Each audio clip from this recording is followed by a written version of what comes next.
우리의 행복과 불행은 운명적입니까? 아니면 우리의 의지에 달려있는 것입니까?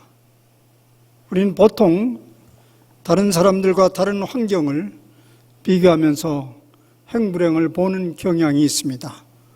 누구는 나보다 배경이 좋고 부유하고 건강한 집안에서 태어나 기회를 마음껏 누리고 선택하면서 사는데, 그래서 그들은 아빠 찬스, 부모 찬스를 마음껏 누리고 있는데, 나는 변변치 못한 가정에서 태어났고 그러니 기회도 마음껏 누릴 수 없는 환경에서 자랐다.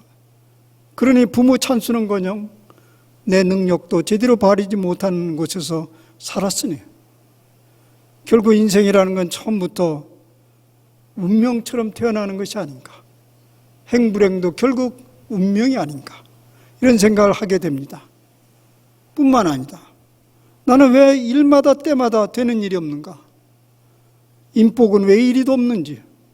어떤 사람은 충분히 준비도 잘 갖추지 않은 것 같은데 사람 잘 만나 능력 이상의 인정을 받고 잘도 나가더구만. 나는 만나는 사람 쪽쪽 장애물이요 걸림돌이니 팔자가 왜 이 모양인가? 세상 사람들은 최선을 다하면 최선의 보답이 있다고 그렇게 주장하더만 사실 살아보니까 반드시 그런 것도 아니구만 라는 생각을 하게 됩니다. 그저 타고났고 주어졌고 예측지 않는 일들로 인해서 이루어지는 삶이 대부분의 우리의 인생이고, 인생은 어차피 처음부터 운명적으로 주어지는 결정체가 아닌가, 그런 생각을 많이 합니다. 살기가 힘들으면 더욱더 그런 생각들을 하죠. 과연 그러할까요? 그런 것 같습니다. 동서고금 신화에 보면 운명의 신들이 많이 있습니다. 그리스 신화에서도 운명을 좌지우지하는 여신들이 있습니다. 모이라이라는 여신, 세 여신인데 물론 이 말은 운명들이라는 뜻입니다. 그 여신들이 있어요. 제우스와 테미스 사이에서 난 딸들입니다. 이런 신화들이 곳곳에 많이 있는 것을 보면 인간의 깊은 무의식 속에 자리 잡고 있는 사상이 결국 운명이 아닌가, 이런 생각을 하게 됩니다. 그럼 우리가 믿는 성경은 이런 운명에 대해서 어떻게 말하고 있는가? 물론 성경에는 운명적이다 라는 말은 등장하지 않습니다. 그런데 그런 의미를 암시하는 내용이 없지는 않습니다. 대표적인 말씀이 시편 139편의 말씀인데 몇 말씀만 인용하면 이렇습니다. 주께서 내 내장을 지으시며 나의 모태에서 나를 만드셨나이다. 내가 은밀한 데서 지음을 받고 땅의 깊은 곳에서 기이하게 지음을 받은 때에 나의 형체가 주의 앞에 숨겨지지 못하였나이다. 아주 명백하게 우리의 출발, 이 모습, 이 능력, 여러 가지 외모, 지능, 그렇게 출발되었다는 것이에요. 그러면 그 이후의 삶은 우리 손에는 있는가요? 그 이후의 삶은? 시편 기자는 이것도 이렇게 말하고 있습니다. 나의 앞날이 주의 손에 있사오니 내 원수들과 나를 핍박하는 자들의 손에서 나를 건져주소서. 우리가 할 수 있는 일이 없다는 거예요. 처음부터 마지막까지 우리 인생이 하나님의 손에 달려있다는 말은 인생은 어차피 운명적이다 라는 말과 동의어처럼 느껴집니다. 우리는 그러면 이 운명과 같은 우리의 삶을 어떻게 이해하고 받아들여야 하는가? 우리 신앙인들은 그걸 어떻게 받아들여야 되는가? 운명적이다. 운명적인 우리의 삶 인정해야 됩니다. 우리 대부분이 타고난 많은 재능들은 자기가 만든 거 하나도 없습니다. 돈다 외모 그렇습니다. 그런데 우리가 기억해야 될 것은 운명적으로 주어진 그러한 것들이 행복과 불행을 결정하는 것인가? 이것에 대한 질문을 던질 필요는 있습니다. IQ가 높은 머리들, 그렇지 못한 머리들, 아주 건강하게 태어난 육체들, 그렇지 못한 육체들, 여러 가지 우리가 갖춰진 재능, 외모, 그러한 것들이 행복과 불행을 결정하는 바로 그 결정체라는 얘기입니까? 그렇다면요, 사실 결론적으로 봐도 그렇게 인정하기는 어렵습니다. 그런데 하나님의 입장에서 볼 때도 만약 그렇다면 우리는 그런 하나님을 어떻게 믿고 신뢰할 수 있습니까? 사실 성경의 여러 가르침에 보면 이러한 주어진 삶은 그것은 중립적인 가치에 불과한 것입니다. 그것은 다양한 삶들을 만들어내는 자료에 불과합니다. 그러니 그곳에 삶의 의미를 부여하고 행불행을 엮어가는 것은 우리의 몫입니다. 하나님은 그것을 허락하셨습니다. 이것이 성경이 가르치는 진리입니다. 그런데 그것을 일컬어서 우리는 지혜란 말합니다. 지혜는요, 성경에 보면 어디에도 타고나지 않습니다. 지혜는 타고나지 않습니다. 지혜는 운명적이지 않습니다. 그래서 성경은 곳곳에 그 지혜를 붙들라고 합니다. 그 지혜는 무엇일까요? 외형적인 모습과는 달리 그 내면에 숨겨진 참 모습을 보는 능력입니다. 지혜란 숨겨진 보물을 볼 수 있는 능력이라고 말할 수 있습니다. 성경이 지혜를 얻으라, 지혜 있는 자가 되라, 지혜를 들으라 하는 이유가 바로 이 때문입니다. 우리가 처한 상황이 어떠할지라도 그 안에는 숨겨진 보물이 있다는 것입니다. 가난과 부에도, 질병과 건강에도, 실패와 성공에도, 비천함과 고귀함에도 행불행의 보물은 거기에 숨겨져 있다는 얘기입니다. 그것을 찾아낼 수 있는 안경이 바로 지혜라는 얘기죠. 그런데 우리가 지혜가 필요하다고 하면 그게 손쉽게 얻어지는 것입니까? 주어지는 것입니까? 발휘될 수 있는 것입니까? 누구나 문제에 직면하면 그것을 잘 풀어보려고 온갖 나름대로의 지혜를 짜내보지만은 결과는 가지각색이고 썩 만족스럽지 않습니다. 그 이유는 무엇일까요? 우리의 지혜는요, 우리의 아이디어로부터 짜내는 것이 아니라는 것이에요. 그런 것이 아니라는 것이에요. 지혜는 하나님의 것이라는 겁니다. 그래서 야고보서는 너희 중에 누구든지 지혜가 부족하거든 모든 사람에게 후히 주시고 꾸짖지 아니하시는 하나님께 구하라. 그리하면 주시리라고 합니다. 근데 이것도요, 달라고 하면 물건 내줄 수 있듯이 그렇게 줄 수 있는 것이 지혜인가요? 물건처럼? 사실 지혜는 어떤 도구가 아닙니다. 지혜는 우리 몸에 달라붙은 인격체입니다. 그래서 잠언은요, 지혜를 말할 때 어떤 지식이나 재능처럼 말하지 않습니다. 수단으로 말하지 않고요, 인격체로 말하잖아요. 지혜를 꼭 어떤 사람 대하듯이 그렇게 시편은 말하고 있습니다. 그런데 보통 우리가 각자 다들 지혜가 있다고 그래요. 지혜를 또 사용한다고 그래요. 그런데 그게 정말 참 지혜인지는 이렇게 생각해 볼 수 있습니다. 보통 지혜를 구하는 우리 태도를 보세요.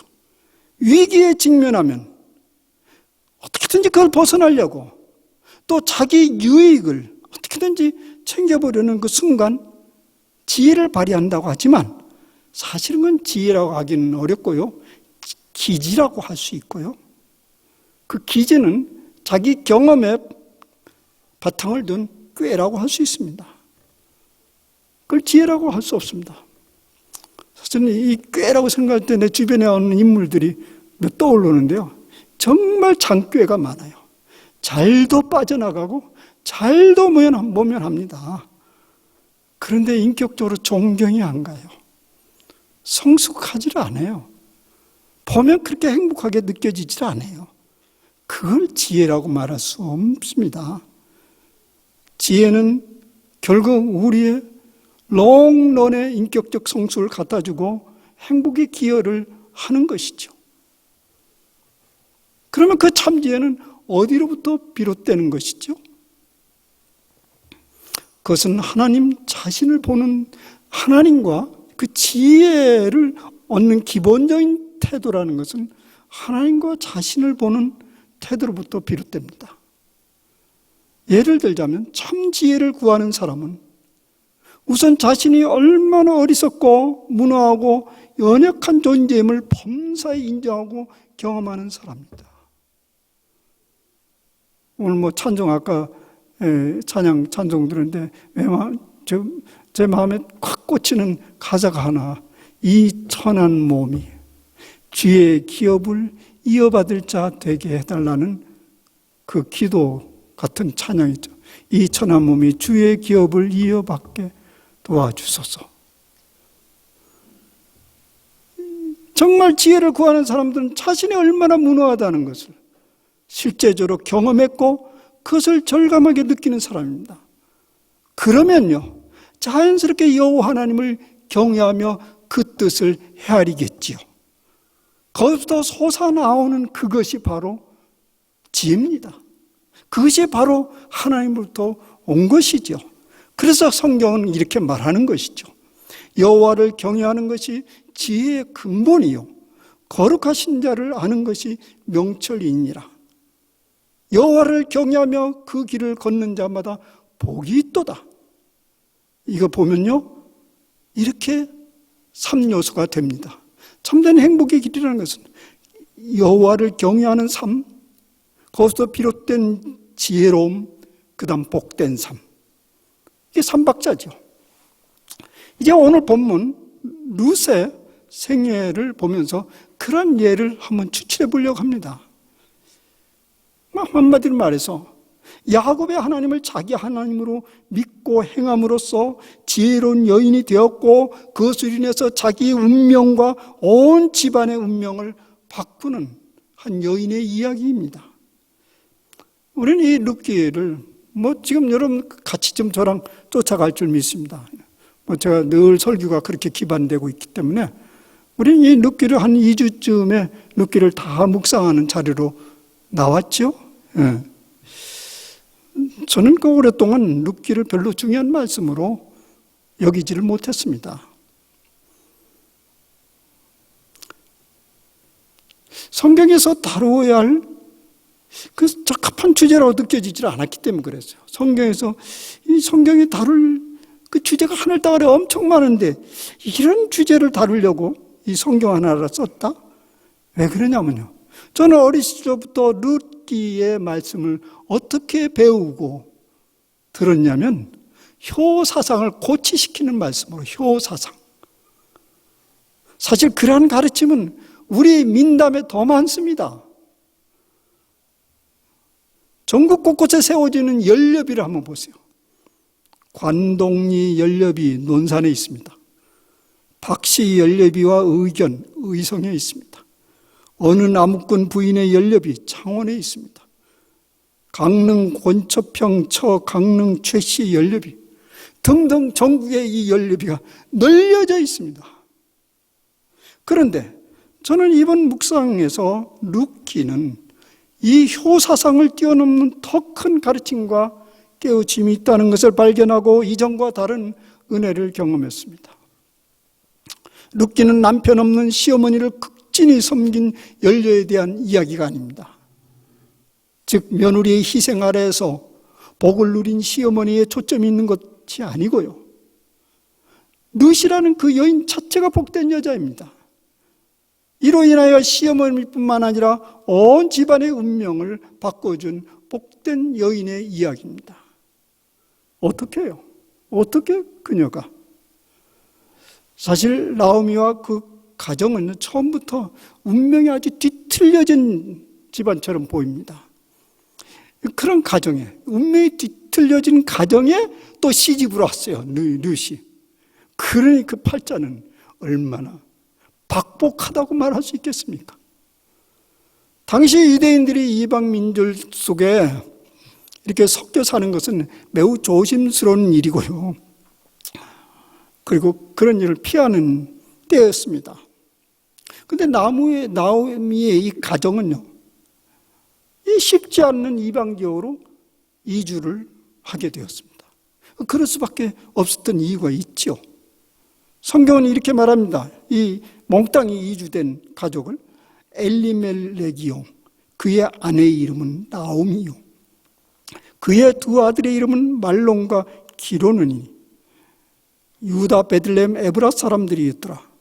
그들이 모압 지방에 들어가서 거기 살았더라. 왜 쉽지 않은 이런 결정을 했어야 했을까요?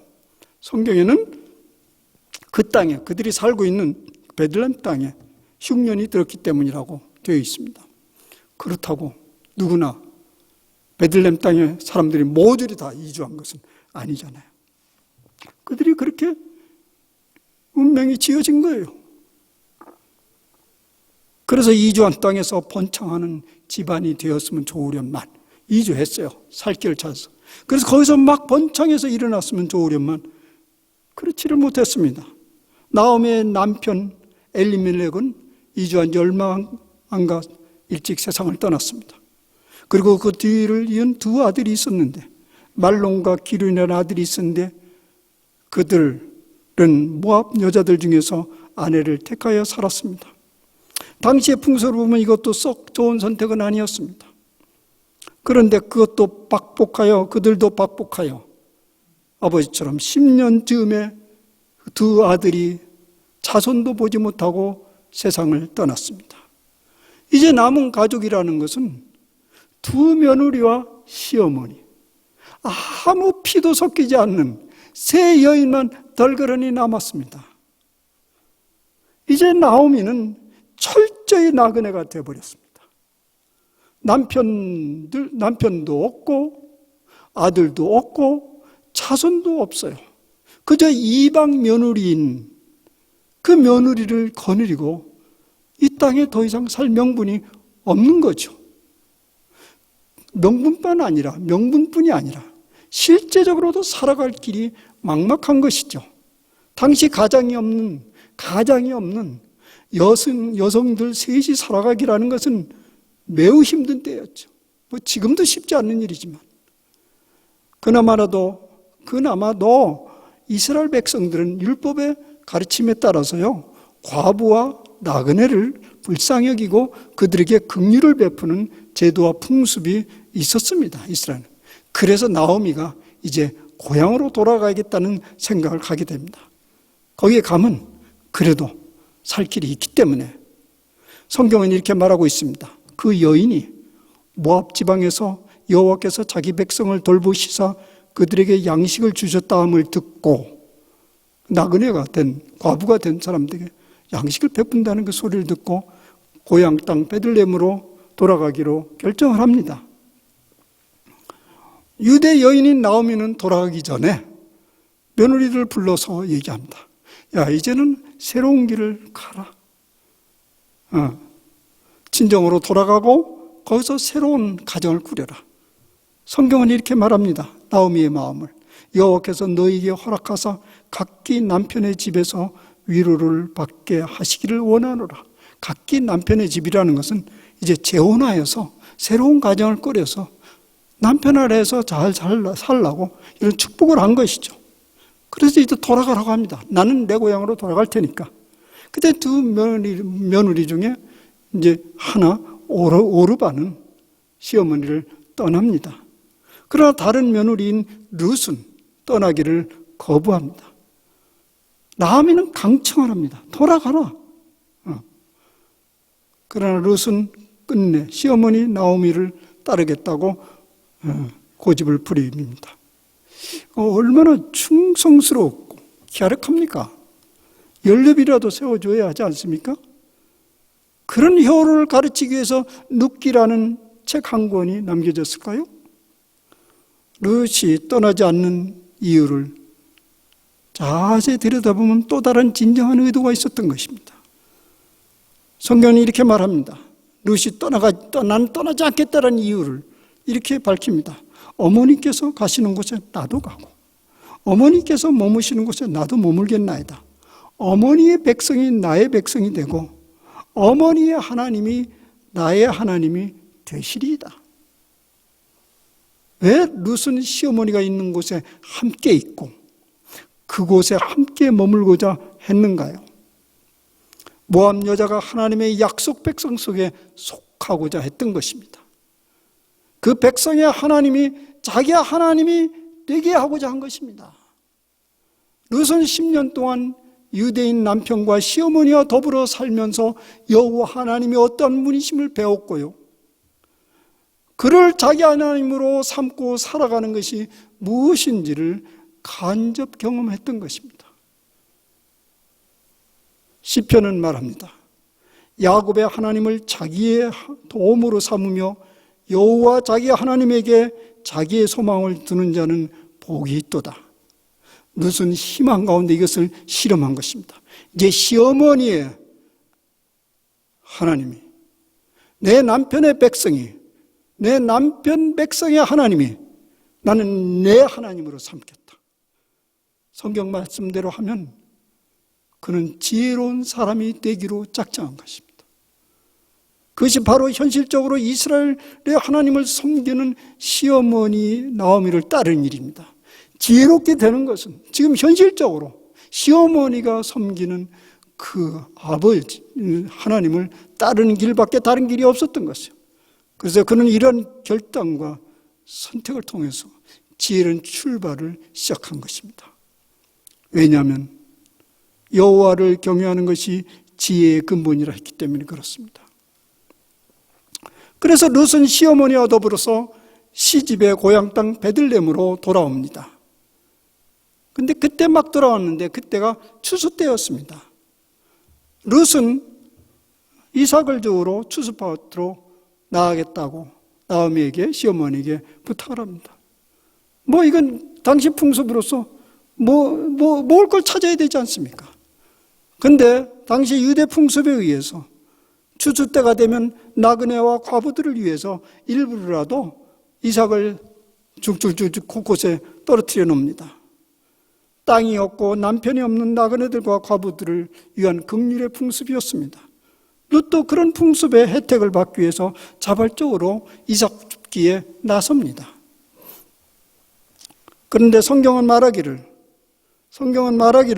룻이 이삭 줍기를 선택한 그 밭이 우연히도 그 시아버지 엘리멜렉의 친족 보아스의 땅이라고 말하고 있습니다.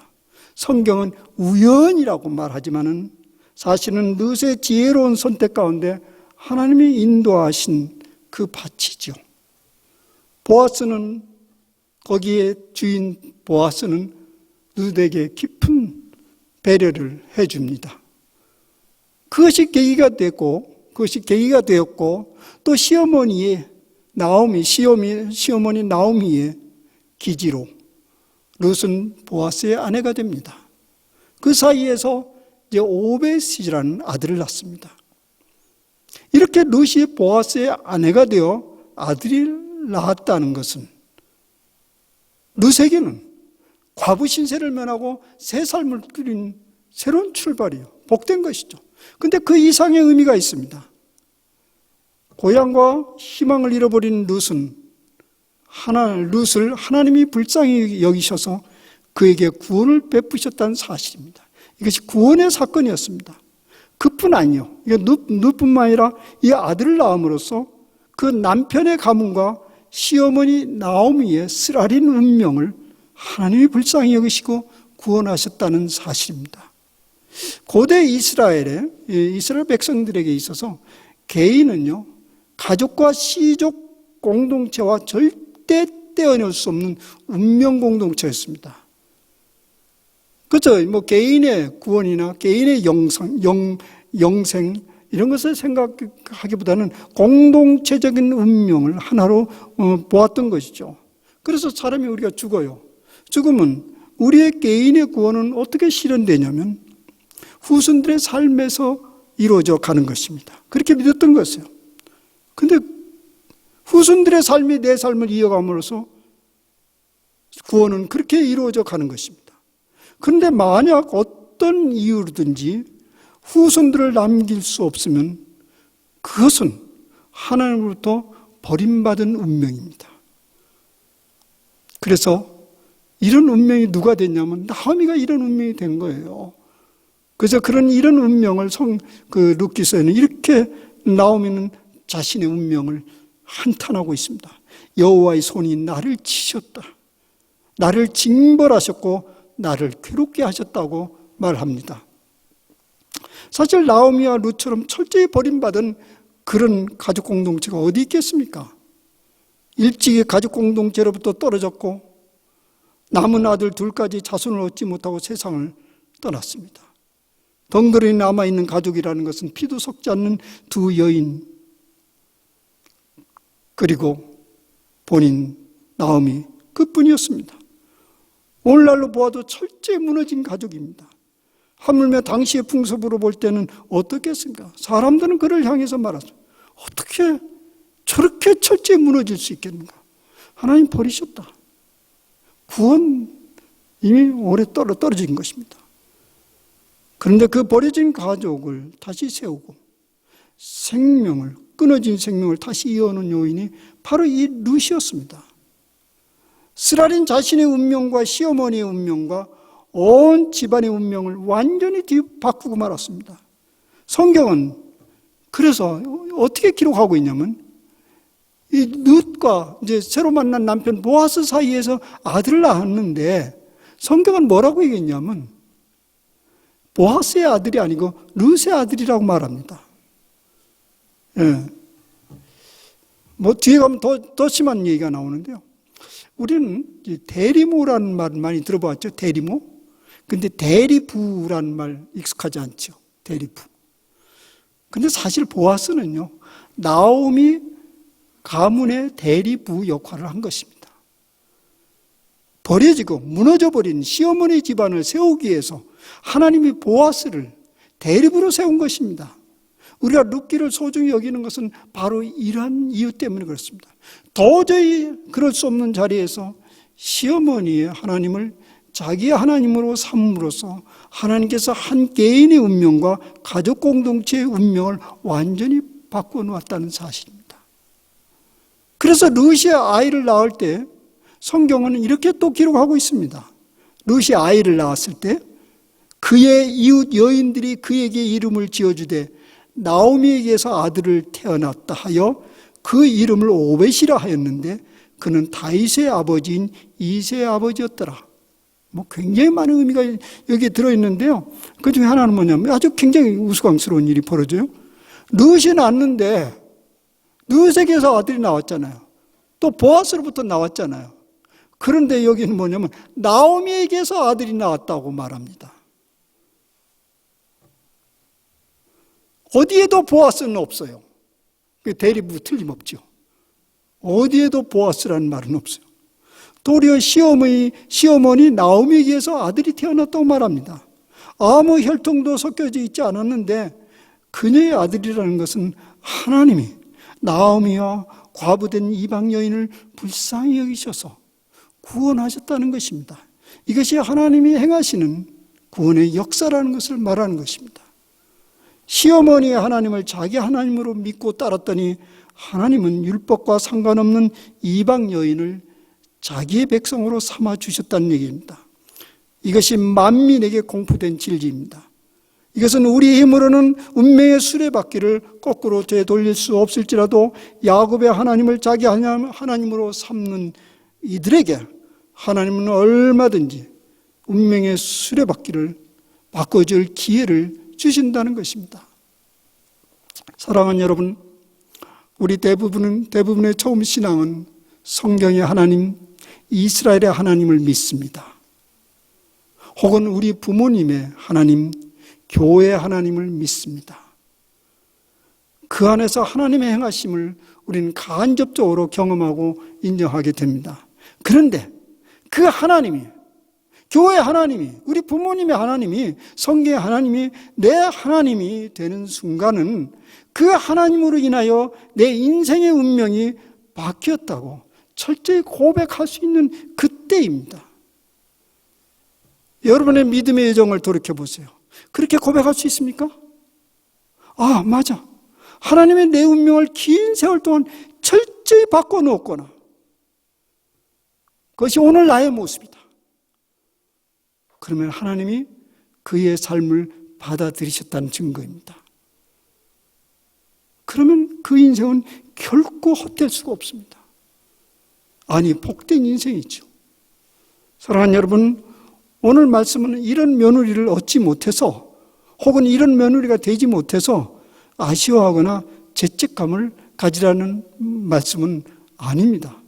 그런 며느리가 되려는, 효녀가 되라는 말도 아닙니다. 물론 그것이 가치 없는 것은 아니지만 그것보다 더 귀한 진리가 있습니다.